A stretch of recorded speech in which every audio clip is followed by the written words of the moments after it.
Yes, walang ma'am. bago.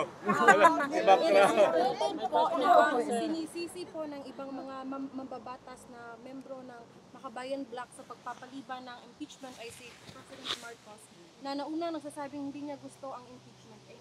Any comment po? Naku ma'am, hindi ko po alam, no? Hindi ko po nasusundan. Actually, yung mga nangyayari sa Pilipinas kasi magkaiba yung time zone. So, gising na gising tayo dito, tulog naman sila lahat doon sa Pilipinas. Hindi ko nasusundan. Pero ang pagkakaintindi ko ay madaming procedural lapses na nangyari na labag sa Constitution. May naamoy daw po na ang ilan sa nagsulong ng impeachment niyo sa ginawang pagpapaliban ng Senado sa impeachment proceedings, may mga nagsasabing na allegedly may pinoprotektahan at kinatatakutan daw po si Senate President Escudero.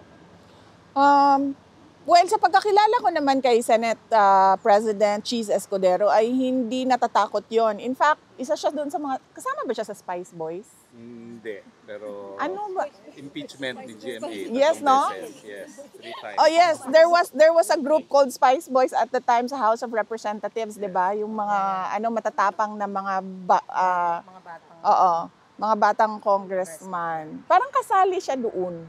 Well, sa impeachment po, siya yung minority floor leader.